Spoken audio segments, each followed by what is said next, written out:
Hello and welcome back to part 5 of your Python journey. So far, you've mastered values, functions, collections, and objects. But to build real software, your code needs to connect with the outside world. Think saving files, reading logs, catching errors, and using powerful libraries. That's exactly what you'll master in this part. By the end, you'll know how to read and write files safely, handle errors so your programs don't crash, organize your code with modules, and tap into Python's massive ecosystem. Let's dive in, starting with files. Files are where programs remember things. Imagine a diary app. You wouldn't want your notes to vanish when you close it, right? In Python, we use the open function. For example, opendata.txtr lets you access a file in read mode. Then, you can use read to grab its contents and single quotes .close when you're done. It's just like borrowing a book. You take it off the shelf, read it, and put it back. Of course, reading is just one side of the coin. Writing is how you save your results. If you open notes.txtw in write mode and then use write hello file, Python creates a file with that text inside. But be careful. Write mode overwrites everything. If the file already exists, its old content is gone. This is how apps generate reports, invoices, and exported data. But what if you don't want to erase everything? What if you just want to add a new line? That's where append mode comes in. If you open notes.txta and write another line, Python adds it to the end of the file. This is exactly how log files works. Servers append each new event instead of erasing the entire history. Now, here's a pro tip. Forgetting to close files can cause problems. The with statement is your safety net. You write with opendata.txtsf printf.read. The magic here is that Python automatically closes the file for you, even if errors happen. This is the clean, professional way to handle files. Speaking of errors, what happens when your code breaks? Users hate seeing a program crash. That's where try except comes in. You wrap risky code, like dividing by 0, inside a try block.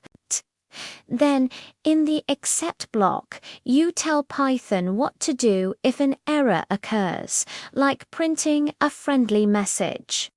Your program keeps running instead of crashing. To be even more precise, you can catch specific exceptions. Instead of a generic something went wrong, you can catch a value. If someone types letters where a number should be, this lets you give clear, helpful feedback like invalid number, please try again. Sometimes you need to make sure a piece of code runs no matter whether there was an error or not. That's what the finally block is for. It's perfect for cleanup tasks like closing a connection or releasing resources. Ensuring your program always finishes tidily. And what if you want to create your own rules? You can raise your own exceptions. For example, if a user tries to sign up with an age less than 18, you can raise a value error with the message, must be an adult. This lets you enforce your own logic and make your application more robust. As your programs get bigger, putting everything in one file becomes a mess. That's where modules come in. A module is just a Python file with functions you can reuse. You can import your module into another script and call its functions. This is how large systems stay organized and maintainable, and you can create your own custom modules to build your personal library of tools. When you have a lot of modules, you can group them into a package. A package is simply a folder of modules. This is how massive libraries like NumPy and Pandas are structured, making them scalable and easy to navigate. Now, for Python's superpower, pip. Pip is a tool that lets you install external libraries in an instant. Want to work with web data? Pip install requests.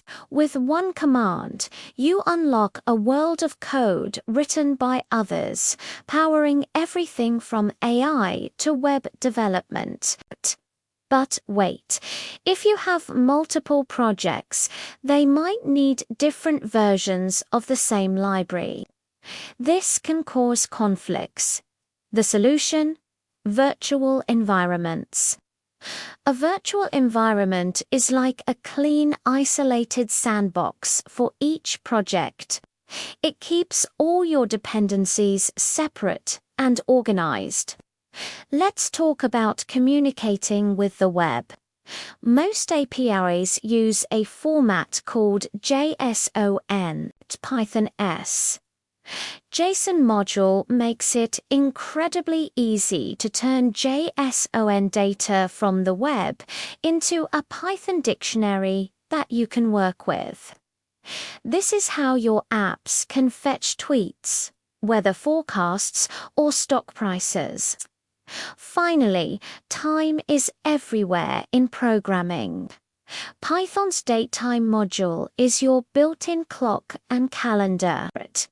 You can get the current time, calculate durations, and format dates for logs, timestamps, or reminders.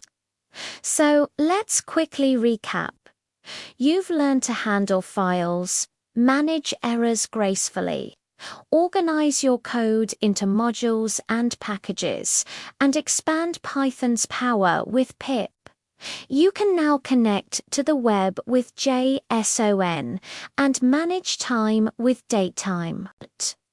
These are the tools that transform Python from a simple script into a real-world application builder. In Part 6, we'll dive even deeper into the powerful libraries that make Python a dominant force in data science, automation, and so much more. Thanks for watching, and if you're enjoying this journey, don't forget to like, subscribe, and hit that notification bell. See you in the next one.